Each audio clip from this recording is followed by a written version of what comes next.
hơn thùng hay độ đằng hơn thùng hả các bạn khổ cả sừng kiếm này cả sừng kiếm mới bổ nè mưa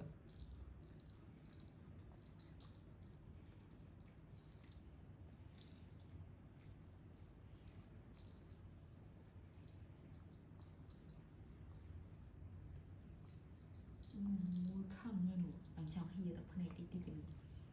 mua mai về hồ hướng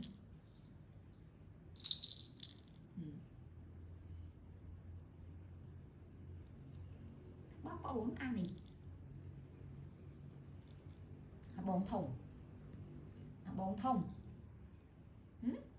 bóng thông này ăn nó bóng thông nó không tệ